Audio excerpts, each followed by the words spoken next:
olho faz com que a gente venha captar. Uma pessoa que ela é cega fisicamente, ela desenvolve muito bem a parte da audição dela, porque o olho e o ouvido estão ligados em uma ponte de equilíbrio.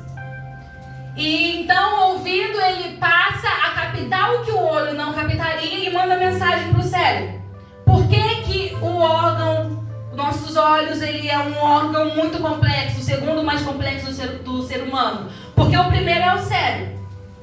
Nele nós temos as emoções, nós temos as razões, dentro dele nós temos as decisões, nós temos as aptidões.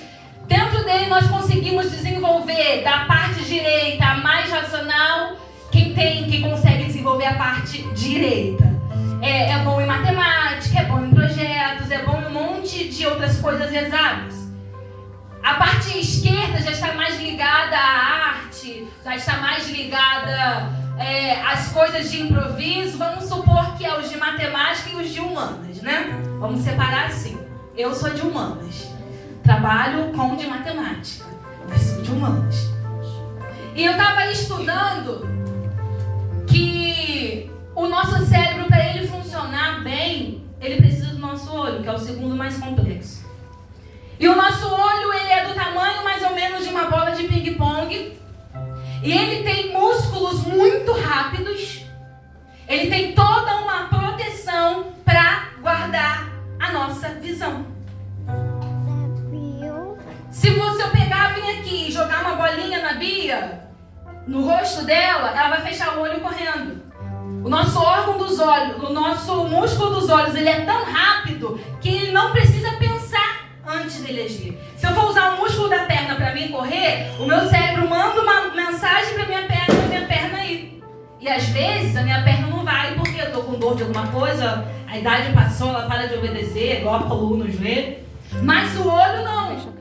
Ele age involuntariamente, o músculo dos olhos, ele age por reflexo, mesmo você não sabendo que tem algo para atingir o seu olho. Por isso que muitas das vezes, quando vem uma poeira, você logo pisca, porque os seus músculos detectaram que algo está entrando para poder atingir a sua visão. Então, por ele ser muito complexo e muito inteligente, ele age involuntariamente. Trazendo para o âmbito espiritual. O que você está querendo dizer, Beth? Existem músculos dentro de você que agem involuntariamente. Você é ligado ao Senhor involuntariamente, porque a Bíblia diz que antes mesmo de você nascer, como a nossa irmã leu, o Senhor já te conhecia, Ele te entristeceu. O que significa isso? Ele te mudou. Como se fosse uma rede, ou como se fosse crochê, Ele fez pedacinho por pedacinho. Então você também é conectado involuntariamente ao Senhor. Aleluia! Involuntariamente ao Senhor. Porém, como um músculo, se eu for para a academia e exercitar a minha perna fica mais musculosa. A minha irmã, ela sofreu um acidente segurando um paciente, ela teve que operar o joelho e ficar algum tempo sem se mover, o joelho dela, direito ou esquerdo, não lembro. A perna dela está atrofiada, porque o músculo parou de ser usado. A mesma coisa é no espiritual. Se eu parar de usar aquilo que o Senhor tem comigo, eu também atrofio espiritualmente. A parte que o Senhor teve todo o cuidado de fazer para comigo, vai atrofiando, porque vai parando de usar. O cego, ele começa a afundar a parte dos olhos dele, involuntariamente. Por quê? Porque o músculo do olho parou de funcionar, parou de captar as coisas, a poeira, ou seja lá o que fosse, e ele atrofia. Ele atrofia. Eu não sei como é que está a sua visão espiritual, eu não sei como é que está a sua vida, mas eu quero te dizer que o mesmo Deus que fez a mão mirrada, atrofiada, sair, é o Deus que está aqui para poder fazer a sua visão mudar também. Aleluia! Ele tem poder para fazer mudar também. Aleluia! Ele tem esse poder. Glória a Deus. É um dos órgãos mais complexos, tem músculos mais rápidos do corpo. É a única coisa que foi feita para entrar luz. Existe algo que foi feito para entrar luz. E esse algo é o seu olho e é o meu olho. Por isso, nós não vemos bem e nem agimos bem no escuro. Porque se há algo que o nosso olho tem necessidade, é a necessidade da luz. Aleluia. Sem a luz, nós não vemos bem, nós não agimos bem. Se eu apagar todas as luzes aqui e colocar uma cadeira aqui e pedir para alguém sentar, ou fechar o olho e pedir para alguém sentar, a pessoa vai ficar meio assim. Ela até consegue sentar, mas ela não age bem. Se eu colocar alguma coisa escondida e vendar o seu olho e pedir para você procurar, você pode até encontrar com muita dificuldade, com outros sentidos. Mas não é algo natural, não é algo bom. A mesma coisa é conosco. Nós somos feitos para enxergar a luz de Deus. E se eu não enxergo a luz de Deus com facilidade, eu posso até chegar perto do caminho, mas eu não consigo concluir a minha missão, porque eu estou com os olhos vendados. Eu estou com os olhos vendados. Outra coisa. Existe uma parte do nosso olho. Eu vim escrevendo aqui cada função, mas eu vou dar uma corridinha e depois eu coloco no grupo se alguém quiser. A pupila é uma parte do nosso olho, é essa bolinha pretinha dos nossos olhos. Conhecido também como quando alguém fala assim, é a menina dos meus olhos. É essa parte pretinha do nosso olho. E eu descobri algo muito importante hoje nessa parte pretinha do nosso olho. Antes dela tem uma membrana que cobre. O nome dela é íris, né? Pupila não, perdão, é íris. E essa bolinha da íris, quando o salmista fala no Salmos 17 que o Senhor me olha como a menina dos seus olhos, há uma importância muito profunda nessa passagem. Essa é a única parte do olho oca, vazia e sem luz.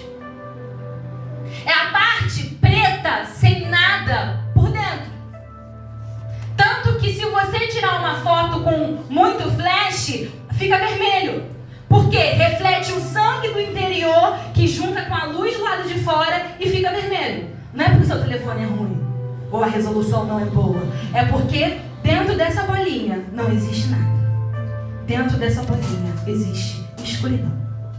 E eu comecei a indagar o Senhor falando como é que o Senhor nos chama de menino dos teus olhos se nós temos algo a ser movimentado.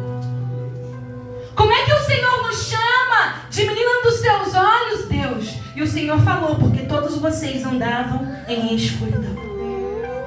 Porque todos vocês andam em escuridão. Quando eu olho para a humanidade, eu enxergo a escuridão de vocês. Mas quando eu olho novamente, o Senhor vê a luz do Espírito de Deus. Ele vê o Deus que deu a vida. Então ele não mais enxerga a minha escuridão. Ele enxerga o Jesus. Que é a luz do mundo. Por isso que ele nos chama de menina dos teus olhos. Porque aonde tinha uma escuridão, assim como foi em Gênesis, sem forma e vazio, mas o Espírito andava sobre a face das águas. A mesma coisa ele enxerga em mim e você. Algo sem forma, vazio, escuro. Mas quando nós queremos olhar, o Espírito do Senhor está sobre nós. Aleluia! Tem um Espírito sobre nós. Esse Espírito é luz. Então quando ele olha, ele não olha mais um ser humano escuro. Ele não olha mais um ser humano sem forma, sem brilho. Ele olha o poder dele. Ele olha o próprio reflexo da sua palavra. E a palavra dele não pode ser frustrada. Antes faz aquilo que lhe apraz. Antes cumpre aquilo para qual o Senhor enviou e determinou. E aí quando você pensar em desistir, você vai lembrar que sobre você é uma palavra. E aí quando você pensar em atrofiar, você vai lembrar que sobre você é uma luz que pode desatrofiar qualquer enfermidade. Você vai lembrar que tem um Deus que te fez com tanto carinho para te preencher do Espírito de Deus e da luz de Deus. Foi para isso. Foi para isso. Aleluia! Oh, aleluia! Ele nos chama de escuridão. Ele nos chama de menina dos teus olhos. O mesmo salmista que reconheceu que ele era menino dos olhos de Deus, Em 2 Samuel 22, 29, ele diz que o Senhor é luz, e a sua luz acaba com a minha escuridão. O Senhor é luz, e a sua luz dissipa as minhas trevas. O que significa dissipar? Significa acabar, exterminar, sumir. A luz do Senhor faz com que as suas trevas sumam. A luz do Senhor faz com que aquilo que te faz tropeçar e andar em dificuldade passe a viver uma vida de plenitude nele, guiada, iluminada pelo Senhor. E aí, quando nós somos iluminados pelo Senhor, o caminho se abre, porque Ele é o próprio caminho. Eu consigo alcançar o objetivo com mais precisão, rapidez, determinação e tonificado. Uma pessoa tonificada, ela é preenchida, ela é saudável. E é assim que nós devemos ser espiritualmente preenchidos, saudáveis, com todos os órgãos funcionando, porque eles existem por um motivo. Não foi à toa que o Senhor fez. Não foi à toa que o Senhor fez. Se diminuir a luz, os músculos da íris se contraem, que é a parte que eu falei. E quando ele vê muita luz, ele se expande. É um efeito parecido com quem usa drogas. Quando a pessoa usa droga, essa parte pretinha do olho, ela expande. Ou se você está com algum problema de saúde, essa parte pretinha do seu olho expande. Quem já foi no médico e o médico colocou uma luz no seu olho? É para poder ver como é que está. Porque os nossos olhos, além de ter a função de enxergar e de nos proteger, ele tem a função de mostrar como é que anda a nossa saúde. Então, por isso que o médico, ele ouve os batimentos, ele sempre faz isso daqui para ver os teus olhos. Porque através dos seus olhos, ele consegue ver se você está bem de saúde ou não. Ele consegue detectar um problema no fígado, ele consegue detectar um problema neurológico, ele consegue detectar várias doenças, só olhando para o seu olho. O seu olho é um sinal de que as coisas não estão bem. Um olho muito amarelado, um olho manchado, é sinal de que as coisas não estão bem. E se as coisas não estão bem a ponto de alcançar os olhos, é porque dentro de você existe uma enfermidade de escuridão. Trazendo por espiritual, o texto que nós lemos diz que se os teus olhos forem bons, todo o seu corpo será bom. Se os teus olhos forem bons, todo o seu corpo estará em luz. Se os teus olhos forem maus, todo o seu corpo está em trevas. Se o médico olhar para o seu olho e ver que você está saudável pelos seus olhos, é porque você está bom. Mas se ele vê que tem alguma manchinha, algum amarelado, alguma coisa turva, uma pupila maior do que a outra, é porque há enfermidade dentro de você. Então você não está mais em luz, você está em escuridão de trevas.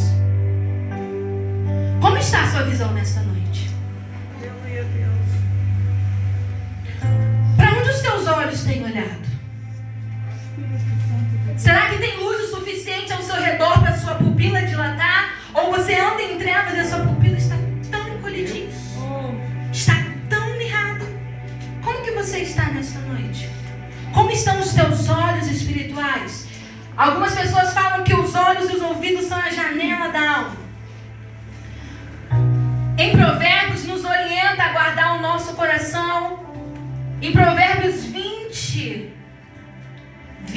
alguma coisa. Dá uma olhadinha lá.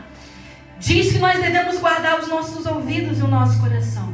Porque eles são a janela da alma. Porque é deles que vem as setas malignas. É o nosso ouvido, ou a gente ouve alguma coisa, ou a gente vê alguma coisa, e essa coisa desce ao nosso coração.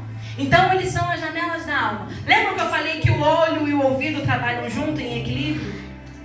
O nosso olho, ele é conectado ao nosso ouvido, o nosso ouvido ao nosso olho e ambos ao nosso cérebro. E quando eles captam alguma coisa, eles jogam para o nosso cérebro, que desce para o nosso coração, e aí esse algo faz morada dentro de nós. Vou te perguntar, o que os teus olhos têm visto?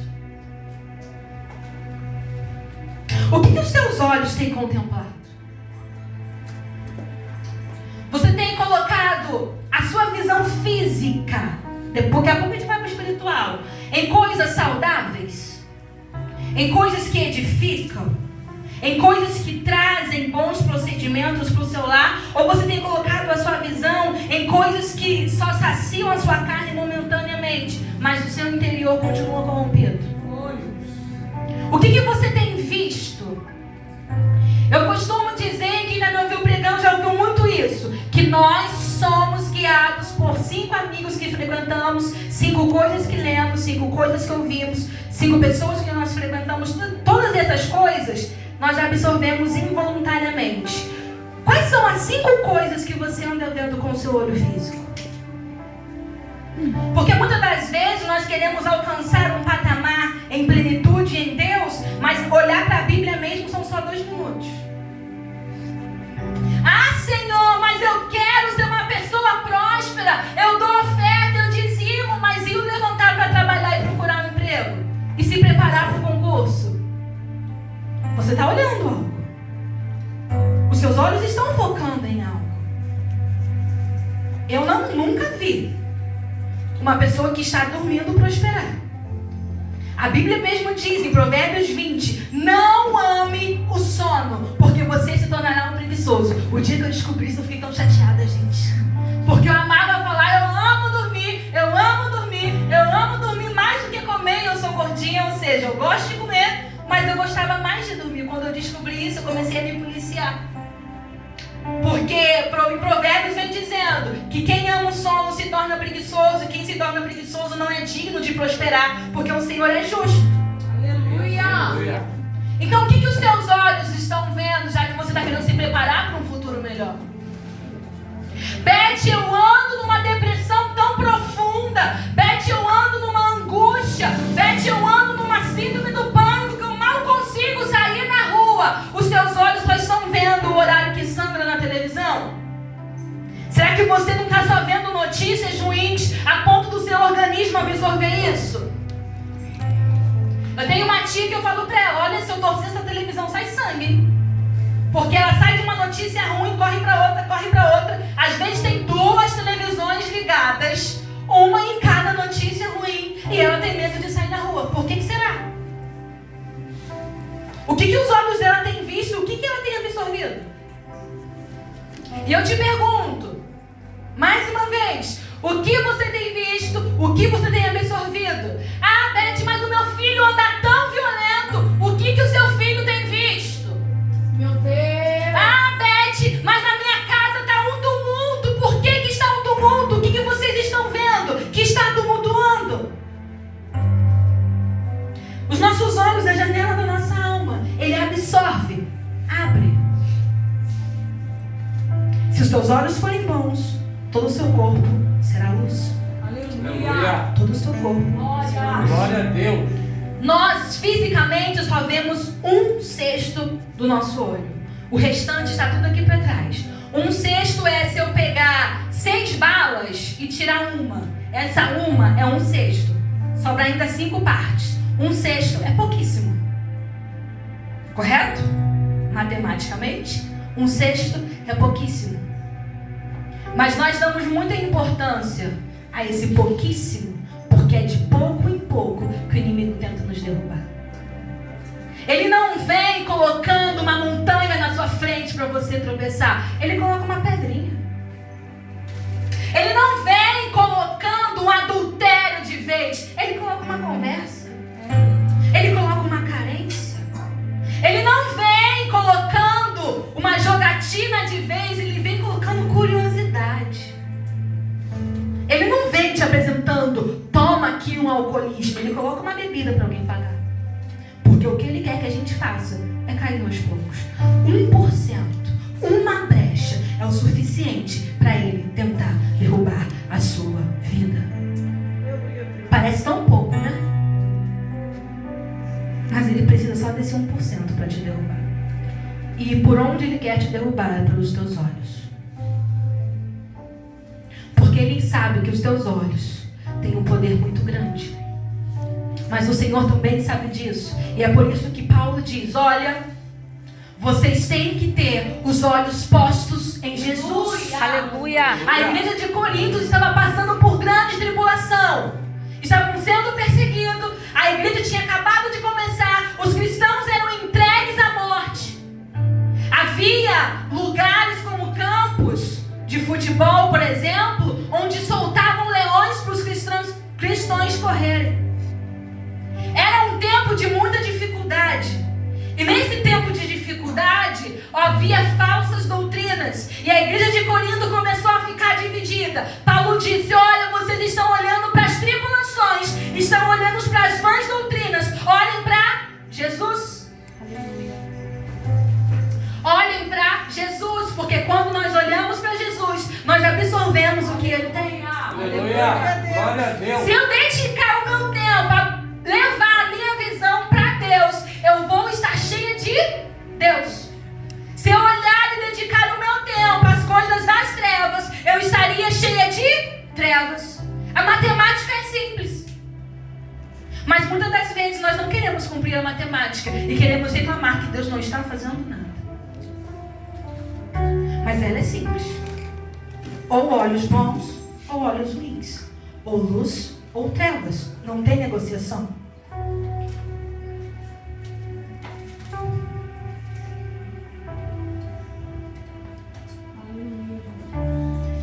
Os nossos olhos, eles têm uma outra incumbência, uma outra responsabilidade, que é de levar a informação para o nosso interior, para o nosso cérebro e para o nosso exterior.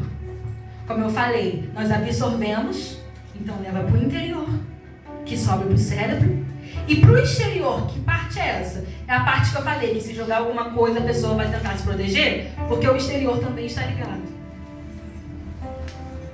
Quando ele manda essa função para o interior que manda para o cérebro também tem as suas formas de agir. Ele é o órgão mais inteligente do nosso corpo. Ele se regenera por algumas vezes. Já tem estudos que falam que pessoas que passam por períodos de meditação em oração, os órgãos são regenerados.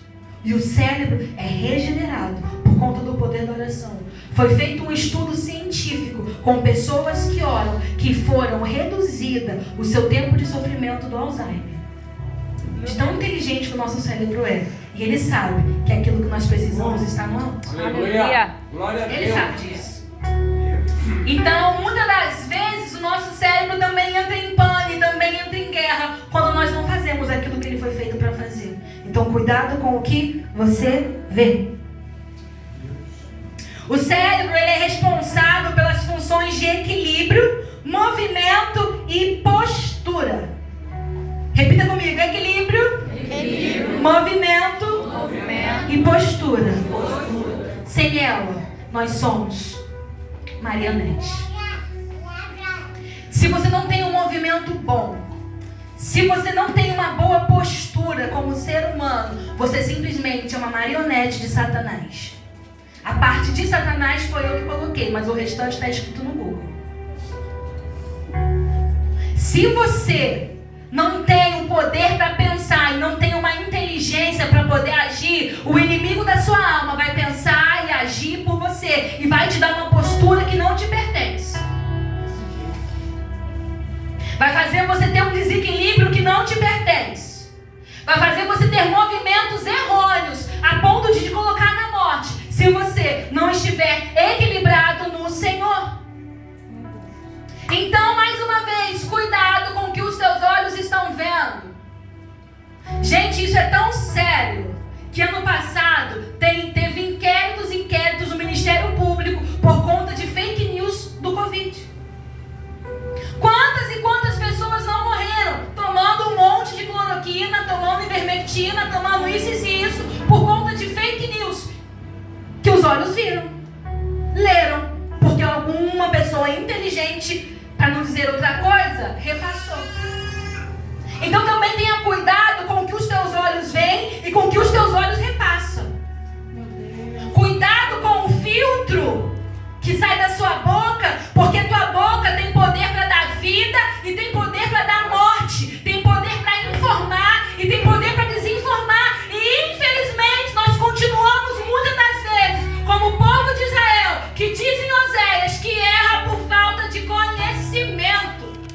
E por conta da falta de conhecimento, muitas pessoas pulam no abismo.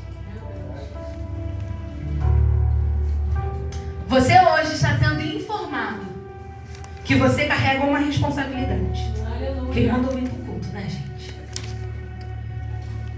O Senhor não te tem mais por inocente. Então cuidado com o que você vê e com o que você repassa. Cuidado, preste atenção. Faz uma análise. Os movimentos que eu estou fazendo agora, eu fazia antes?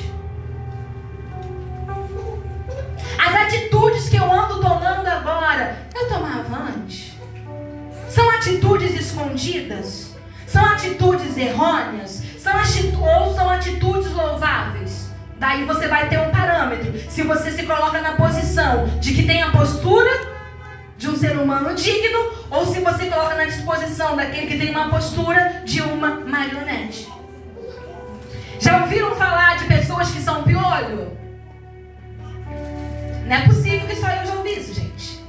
Já ouviram falar de pessoas que são marionetes? Maria vai com as outras?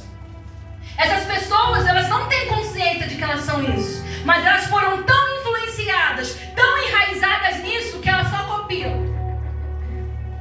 Elas só copiam o que os outros estão fazendo. Cuidado para você não ser um sem cabeça, que só copia o que os outros fazem. O Senhor falou que Ele te chamou para ser cabeça e não cauda. Então cuidado com o que você está fazendo com a sua vida. Glória. Ele fala que nos criou para ser cabeça, governar, reinar, comandar, dirigir, guiar, virar, e não para ser cauda. Já viu uma lagartixa? Se você cortar um pedacinho do rabo da lagartixa, ela continua andando. A cauda dela fica se mexendo lá, mas depois para. Mas a lagartixa mesmo continua andando. Sabe por quê? Porque a cauda não tem valor nenhum. Oh, aleluia! Cuidado para você não ser uma pessoa sem valor algum, porque você é rapidamente substituído por Satanás. Ah, mas na roda de amigo, aonde eu frequento, depende de mim, depende de nada. Cuidado. Cuidado. O Senhor te fez para ser cabeça e não cauda. Grava isso. Ele te fez para isso. Grava isso. Por que nós devemos ter os olhos postos em Jesus? E aqui eu estou terminando. Por que Paulo diz isso? Porque quando nós temos os olhos em Jesus, lembra que os olhos remetem informação para o cérebro? E o cérebro é tecnicamente onde fica a nossa mente. Quando Paulo diz, olha, vocês mantêm os olhos em Jesus, ele também diz que vocês têm que ter uma vida com mente renovada. Ele diz, não vos conformeis com este mundo, mas transformai-vos pela renovação da vossa mente e a mente de Cristo. Ele nos orienta a ter a mente de Cristo. E eu descobri algo muito, muito, muito edificante. Que quando nós buscamos ter a mente de Cristo e ser imitadores de Cristo, como Paulo nos orienta a ser, e às vezes ser imitadores de algumas pessoas, porque Paulo se encontrava na igreja, mandando uma carta para a igreja de Filipenses, e essa igreja também estava meio que invadida por sã doutrinas. Ele fala, olha, sede meus imitadores, como eu sou de Cristo, para que vocês possam experimentar as coisas de Deus. Então, se você não consegue colocar o seu olho em Jesus no momento, coloque no olho em quem é imitador de Cristo, tá bom? E Paulo diz isso, e Paulo, ele não tinha nem a metade, nem um terço de toda a informação que nós temos hoje no século 21. E qual é a informação que eu descobri? A informação que eu descobri cientificamente é que quando nós imitamos alguém, as nossas ondas sonoras se colocam no mesmo patamar da pessoa. O nosso cérebro ele é cheio de ondinhas. E a partir do momento que eu passo a imitar e admirar alguém, as ondas do meu cérebro se conectam no mesmo nível das ondas dessa pessoa. Quando Paulo diz para nós termos a mente de Cristo, é porque ele quer que a nossa mente venha estar nivelada com o sangue. Quando ele diz tenham a mente de Cristo, é porque ele quer que as nossas ondas sonoras se conectem com o Criador. Glória! Glória!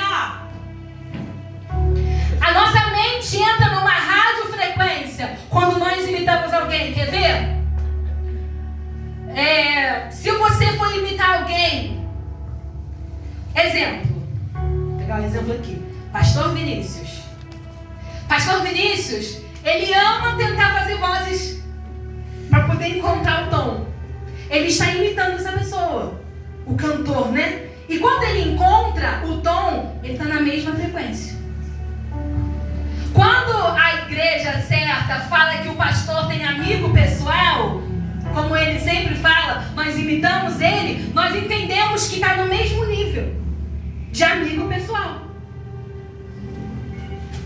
Se eu pegar e imitar a Maiara, eu consigo chegar na mesma intensidade de pensamento que ela chegou. Porque o nosso cérebro tem essa capacidade. E é por isso que Paulo diz, e eu repito, tenhais a mente de Cristo, para que a frequência dos seus pensamentos seja a mesma frequência dele. Mas Beth, você não sabe como é que está a minha vida. Eu estou te apontando coisas que acontecem fisicamente. Quando eu imito alguém fisicamente, o meu cérebro é modificado. Meu Deus. Cientificamente, ele é modificado e se torna parecida com a pessoa que eu imito. Por isso que é tão perigoso e tão importante nos atentar com quem nós estamos vivendo. Convivendo. Quem frequenta a nossa casa. Quem a gente imita. Quem a gente imita. Eu contei na outra igreja que eu, quando era mais nova, quando eu era mais nova, eu era ainda mais estressada, né? Hoje eu estou menos com a glória de Cristo. E eu tinha um hábito de me desestressar. Eu devia ter por volta de 17, 18 anos. 19 no máximo. Eu gostava muito de ver clipe na MTV ou na Multishow. E tinha uma música, que o nome dela era Sex Beat. E eu e os meus irmãos, nós tínhamos o hábito de quando a gente estava muito estressado, ou quando alguém nos irritava, ou quando a gente trabalhava muito, a gente colocava essa música no tom mais alto e dançava, nós somos em 5, e fazia uma festa na sala. E tínhamos esse hábito, eu tinha esse hábito de copiar o que estava no clipe, que era transmitir aquela alegria. Eu involuntariamente estava modificando o meu cérebro. Até que um dia, depois de quase um ano dançando esta música, o meu irmão mais velho chegou do quartel e me repreendeu. Ele falou assim: você sabe o que você está dançando? Ah, eu estou dançando. Você sabe o que você está dançando? Essa música está falando que você é uma pessoa vadia. Você está aceitando para você que você é isso. Um ano dançando uma música que eu nem sabia a tradução, mas que eu achava legal, a vibe, a energia, e copiava. E na verdade eu estava me corrompendo, contaminando a minha mente e me tornando aquilo que eu profetizava sobre mim, involuntariamente. Comportamentalmente falando, as coisas estavam caminhando para essa direção. Comportamentalmente falando, não estava longe de me tornar isso. Porque a minha mente foi modificada, sem eu perceber, só porque eu imitava algo que parecia ser normal. Cuidado com a sua mente, com o seu cérebro, porque ele é modificado. Sabe, as pessoas que não conseguem mais se livrar de algo sem ajuda, é porque ela já foi tão modificada que o cérebro dela não consegue reconhecer ela sem aquilo. Uma pessoa viciada em droga, ela aprende com alguém o uso da droga, ela vai se modificando geneticamente, fisicamente, que quando ela vai tentar sair das drogas, ela mal consegue fazer isso sozinha. Ela tem que reaprender a viver uma dependência química. O cérebro dela tem que reaprender a imitar uma mente saudável. Então cuidado com quem você está imitando, cuidado com quem você está vendo, cuidado com as suas influências, cuidado, porque a sua mente está sendo renovada. E o seu cérebro está sendo renovado para o bom ou para o ruim. Cuidado com a sua radiofrequência. Cuidado com quem você está conectado. Cuidado com a vibe boa do momento. Ah, mas a pessoa ela tem uma energia tão boa. Essa energia tão boa pode te levar para o precipício. Cuidado. Quando o nosso cérebro é modificado, ele cria um hábito novo por conta de influência. Então vamos supor, se aqui ele era um pouquinho mais para baixo, ele é modificado ao ponto de ficar um pouquinho mais para cima.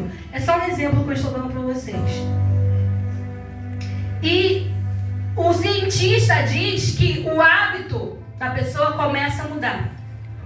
O radical da palavra hábito, que é o H-A-B, eu não vou explicar português para vocês agora, mas quem entende de radical, é a origem da palavra. A origem da palavra hábito vem de habitação. Habitação, onde a gente habita, é tecnicamente aonde a gente mora. Cuidado com os seus hábitos, porque o seu hábito pode estar mudando a sua morada. O seu hábito pode estar mudando a sua casa, fazendo você habitar em trevas ao invés da luz. Por causa do olho. Por causa daquilo que você vê. A sua habitação muda.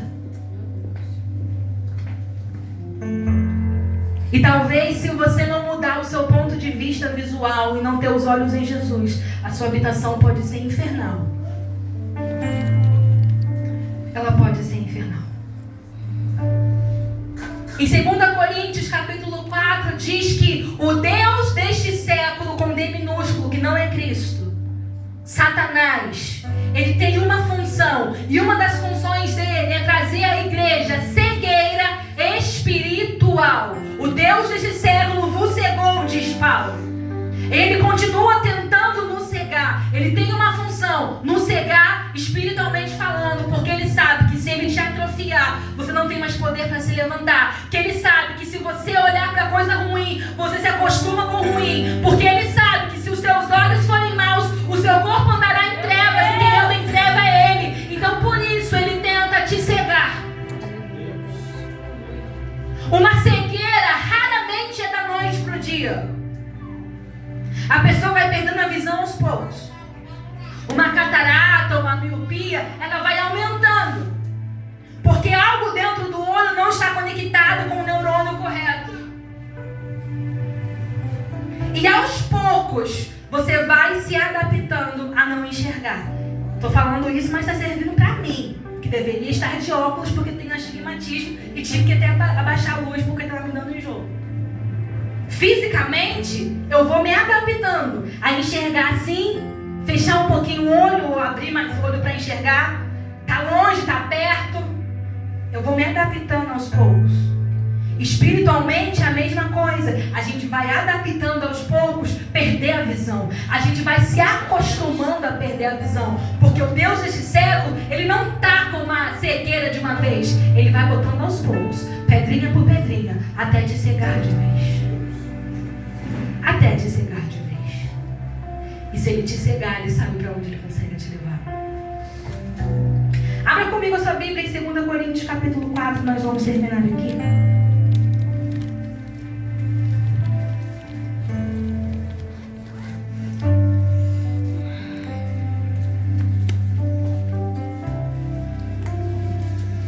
Em algum lugar da Bíblia, porque o meu pastor não quis me dar o versículo,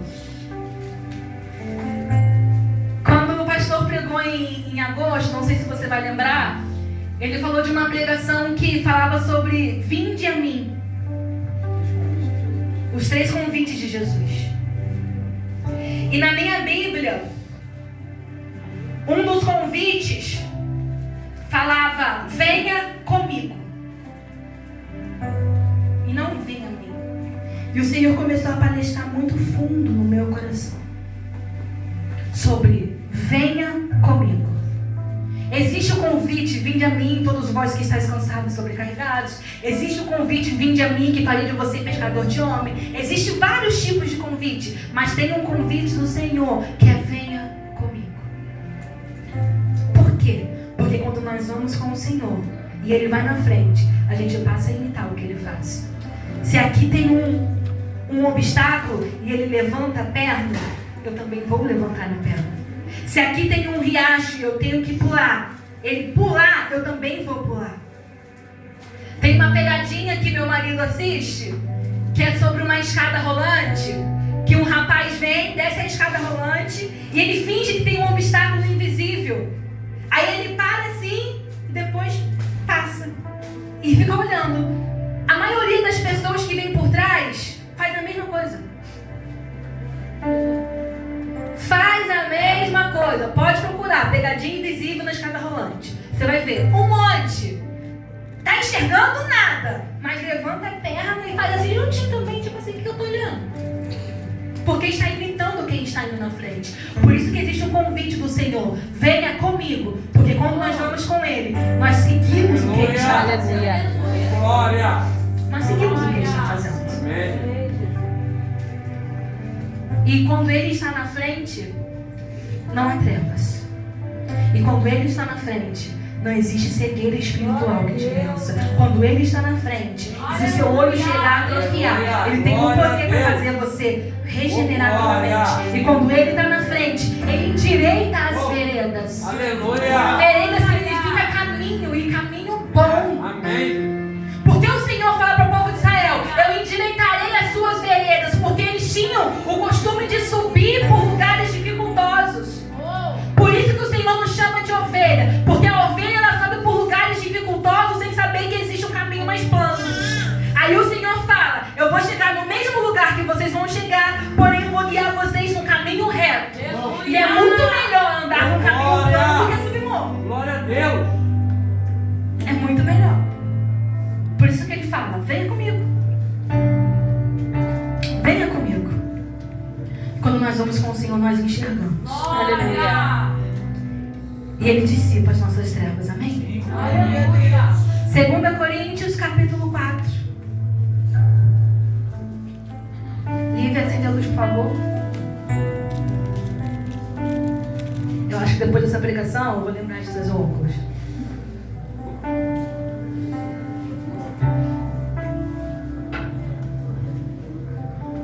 Encontrou? Paulo aqui fala da cegueira espiritual. E nós vamos encerrar falando do olho, sobre a cegueira espiritual. Diz assim: tesouros em vasos de barro. Por isso, tendo este mistério, segundo a minha misericórdia que nos foi dada, nós não desanimamos. Pelo contrário, nós rejeitamos as coisas ocultas que trazem vergonha, não agindo com astúcia e nem adulterando a palavra de Deus. Porque o Deus do século, Satanás, o inimigo da nossa alma, ele quer adulterar a palavra de Deus. Mas nós que estamos em Jesus, nós não nos contaminamos. Nós não desanimamos. Nós rejeitamos. Então, em nome de Jesus, passe a rejeitar aquilo que não vem de Deus para a sua vida. 3. Mas se o nosso evangelho ainda está encoberto, é para aqueles que se perdem, porque ele está encoberto, nos quais o Deus deste mundo cegou o entendimento dos descrentes, para que ele não resplandeça a luz do evangelho da glória de Cristo, o qual é a imagem de Deus. Ou seja, ele quer distorcer a sua visão, te fazendo descrente, para você não enxergar que você é imagem e semelhança de Deus. 5. Porque não pregamos a nós mesmos, mas a Jesus Cristo como Senhor, e nós mesmos como servos de vocês por causa de Jesus. Porque Deus disse que das trevas resplandece a luz. Ele mesmo resplandeceu em nosso coração, para a iluminação do conhecimento da glória de Deus na face de Jesus. Você é sem forma e vazio, uma íris, algo sem luz. Mas Ele mesmo resplandece em você. Aleluia. Ele mesmo resplandece em você. Porque quando você olha para Ele, a luz dele reflete em você. Não a ponto de deixar só o seu olho vermelho igual uma foto, só de reproduzir, a ponto de modificar e fazer de você também um agente de luz. Aleluia. 7. Temos, porém, este tesouro em vaso de barro, para que se veja que a excelência do poder provém de Deus e não de nós, porque em tudo somos atribulados, porém não angustiados. A tribulação, ela vem por fora, mas a angústia, quem domina sou eu no meu interior. Eu posso ser atribulado, mas a angústia, quem decide ter sou eu. Por isso ele diz: em tudo somos atribulados, porém não angustiados. Ficamos perplexos, porém não desanimados. Somos perseguidos por fora, porém não estamos abandonados. Somos derrubados, porém nós não somos destruídos, porque nós somos baseados no Senhor. O ao redor pode tentar. Do lado de fora as coisas podem estar bagunçadas, mas no meu interior quem governa é Cristo. No meu interior tem a luz. Eu posso ser atribulado, mas angustiada não. Eu posso estar sendo perseguida, mas me abater, quem decide sou eu. E se eu ficar olhando para a tribulação, eu fico abatida. Mas se eu olhar para Jesus, o autor e consumador da minha fé, eu sei que por ele eu já herdei todas as coisas. Como me abater, gente? Como que eu permito ser abatida se eu sei que se eu pensar só nessa terra aqui eu sou tolo? Porque no céu tem coisas muito melhores para mim. A tristeza vem, a tribulação vem, mas quem decide o que ela faz é eu e você. Ok? 10. 9. Somos perseguidos, porém não abandonados. Somos derrubados, porém não destruídos. Levamos sempre no corpo a morte de Jesus, para que também a vida dele se manifeste em nosso corpo. Para eu viver uma vida resplandecente em Cristo, eu preciso carregar a morte. Qual morte? A morte do meu eu, das minhas vontades, das minhas paixões, daquilo que me agrada, para viver e resplandecer no Senhor e ser ressuscitada com Ele. Aleluia. Aleluia a Deus. Porque quando eu sou ressuscitada com Jesus, eu reino com Jesus. A minha vida que era de morte passa a ser uma vida de luz, porque a vida ressuscitou. Aleluia a Deus. 11. Porque nós que vivemos somos sempre entregues à morte por causa de Jesus, para que também a vida dele se manifeste em nossa carne mortal. De modo que em nós opera a morte, em vocês opera a vida. Pode operar a morte ao redor, mas em você o que opera e o que governa é a vida.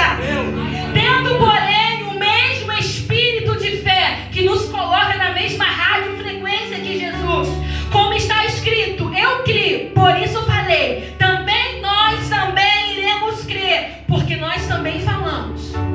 Lembra que eu falei que nós pegamos a informação, mandamos para o olho e muitas das vezes passamos informação falsa? Cuidado com o que você passa, porque aquilo que você passa também fazendo as pessoas crerem. 14. Sabendo que aquele que ressuscitou o Senhor Jesus também nos ressuscitará com Jesus e nos apresentará juntamente com vocês. Porque tudo isso é para o bem de vocês, para que a graça, multiplicando, se torne abundante em ações de graças por meio de muito e para a glória de Deus Pai. 16. Por isso que nós não desanimamos, porque não se refere a mim, se refere a Jesus. Aleluia. Por isso que eu não posso desanimar quando ver a tribulação, porque não é Elizabeth que está sendo atingida, é Elizabeth sendo modificada. Aleluia. Então entenda que o Senhor também usa as provas para te modificar. Calma aí. 16. Por isso não desanimamos, pelo contrário, mesmo que o nosso exterior se desgaste, o nosso interior se renova dia após dia, porque a nossa leve e momentânea tribulações produz em nós um peso de glória acima de todas as comparações, na medida em que não olhamos para as coisas que se veem, mas para as coisas que não se veem, porque as coisas que se veem são temporais, mas a que não se vê são eternas. Você pode estar olhando o seu sofrimento, mas o Senhor tem glória para você. Você pode estar olhando a sua enfermidade, mas existe um Deus que tem cura. Você pode estar olhando o Deus existe vida eterna. Por isso que Ele diz, não olha para aquilo que a sua vista física vê. Olhe para aquilo que a espiritual tem te proporcionado. Olha os postos em Jesus. Mente fixa em Deus. Aleluia, Deus. O rei Josafá, ele reúne o povo de Israel em 2 Crônicas, capítulo 20. E vem contra eles uma multidão física de Senaqueribe, os amalequitas e os moabitas. 3 povos para destruir o rei Josafá então junta todo o povo de Judá e pregou um jejum e oração. Vou te falar por que ele faz isso. Porque as nossas armas são espirituais em Deus para destruir fortalezas. Nós não lutamos com armas carnais. Então, se um exército te cercar, não haja como um humano comum, haja como um humano espiritual em Deus e mude a sua arma. Uma das armas que ele usou foi jejum e oração.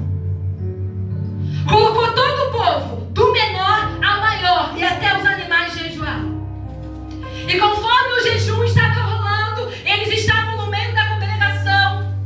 A Bíblia vai narrar a história de Josafá e a oração dele. E ele começa a dizer: Senhor nosso Deus, o Senhor foi aquele que tirou o povo do Egito. O Senhor fez uma promessa a Abraão. O Senhor prometeu a Salomão que se nós olhássemos para ti e se nós nos virássemos para clamar no seu santo templo, o Senhor nos atenderia. E ele passa um bom tempo lembrando ao Senhor das promessas. E no finalzinho da oração, ele vai dizer: está vindo uma grande multidão contra nós, mas os nossos olhos estão postos em ti. Ele poderia muito bem falar: Senhor, eles vêm com carros, eles vêm com cavalo, o chefe faz isso, o outro faz aquilo, eles têm camelo, sei lá o que eles tinham na época. Ele poderia muito bem ficar narrando o problema, mas ele preferiu no seu interior narrar a solução. Ele poderia muito bem ficar focado na morte que viria, mas ele falou: os meus olhos estão em ti e eu creio na sua promessa. Ele veio trazendo a palavra do Senhor que não volta vazia. Mas por que muitas das vezes nós perdemos? Porque nós não conhecemos a palavra do Senhor. E como é que eu vou lembrar o Senhor da palavra dele se eu não sei a palavra dele? Tem como? Eu lembrar de uma promessa se eu não ouvi a promessa? Se eu não li a promessa? Os teus olhos têm que estar lendo a promessa de Deus. Preencha o seu interior com as promessas de Deus. Sabe por quê? Existe uma promessa em Isaías 53 que diz que o Senhor levou sobre si as nossas dores e o castigo que nos traz a paz estava sobre ele, e pelas suas pisaduras nós somos sarados. Eu sempre li essa passagem na Bíblia. Gostava muito dela.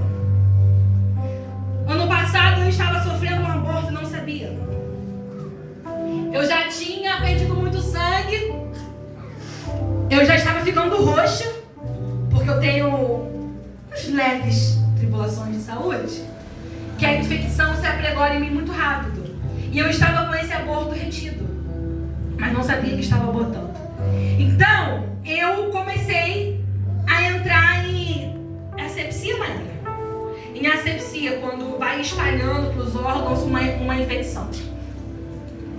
E eu lembro que eu sentia muita dor, e eu tomei Tramal, eu tomei morfina, eu tomei dipirona, eu tomei Buscopan, eu tomei um monte de coisa, a ponto dos enfermeiros não quererem me dar mais nada por acharem que eu achava que eu era uma viciada, uma dependente química que só queria entrar numa onda. E quando eu comecei a ver aquele descaso, obviamente a tribulação estava ao meu redor, e eu comecei a ficar também atribulada por dentro. Mas chegou um momento que eu comecei a lembrar da palavra de Deus. E da palavra que o pastor tinha falado um dia antes, de ser forte e corajoso e possuir a herança de Deus. E eu comecei a trazer aquela palavra no meu coração. E eu falei: não, eu não vou ser uma fraca não, eu vou ser forte em Deus. Do lado de fora tá tudo ruim, mas do lado de dentro eu vou ser forte em Deus. E assim como Josafá, eu comecei a lembrar das promessas de Deus. E teve um momento que tinha um senhor que estava alcoolizado e foi tomar glicose para poder equilibrar as coisas lá e ele parar de ficar tão bêbado no momento. E quando ele levantou daquela cadeira, ela era de frente para a porta.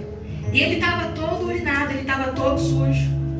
E eu lembro que eu pensei assim comigo, eu preciso correr até aquela cadeira, porque dali está de frente para a porta e a minha família vai me ver. Foi o que eu pensei. Quando eu corri para aquela cadeira, eu caí nela. E eu lembro perfeitamente daquele cheiro. E o inimigo começou a falar: olha, a filha de Deus vai morrer desse jeito. Será mesmo que o seu Deus existe? Nada de ser boba, garota. Olha, ele falou. O seu Deus vai te deixar morrer assim. Você que prega, trabalha, faz, dá vida, você vai morrer assim, como indigente, e a sua família não vai nem ver. Do outro lado, eu comecei a ouvir a voz do Espírito Santo. Aleluia. E o Senhor começou a falar comigo: Elizabeth, e as minhas promessas? Me falou assim: você lembra o que está escrito em Isaías 53? E eu falei: lembro. E eu fechei os meus olhos com toda a intensidade, ajoelhada, e falei: o Senhor verdadeiramente tomou sobre si as minhas dores, e o castigo que me traz a paz estava sobre o Senhor, e pelas suas pisaduras, ó Deus, eu sou sarada. Quando eu terminei de falar isso, eu levantei sem dor, porque eu tomei posse de uma palavra que vem para mim, porque eu conhecia esta palavra. Por isso que é importante os nossos olhos verem e lerem e serem influenciados pela palavra, porque no momento de aflição é a palavra que você vê que vai te libertar. Assim como eu fui liberta. Glória a Deus. Levantei dali, saí, passei no atendimento do médico. Ele falou: ué, tá bem? Falei: estou, vou para casa. Ele falou: amanhã você volta. Quando eu voltei no outro dia, o enfermeiro falou assim: minha filha, vem aqui no canto, por favor. Sai daqui agora, porque tem um laço de morte para você. Acabou de morrer uma menina, do mesmo jeito que você estava. Vai para o lugar tal, dá o meu nome que vão te atender. Eu fui para Rio das Ostras. Cheguei lá, falei: eu estou abortando, é isso, isso e isso. O chefe da obstetrícia desceu, me atendeu e me internou sem eu dar nenhum documento. E começou a fazer os procedimentos. E ele falou: eu só saio daqui depois que eu te operar, porque tem morte pra você. Mas sobre a morte que tinha pra mim, tinha um espírito de vida que me fez levantar e ressuscitar, porque eu conhecia a palavra. É uma linha tão pequena, gente. Aleluia. É tão pequeno o se conectar com Deus ou o se conectar com Satanás. Eu poderia naquele momento ter murmurado e falado: Deus não existe, e o inimigo ter entrado no meu interior e me matado de vez. Mas no meu interior habitou a palavra do Senhor. Aleluia. Que no seu interior, querido, também habite a palavra do Senhor, para quando você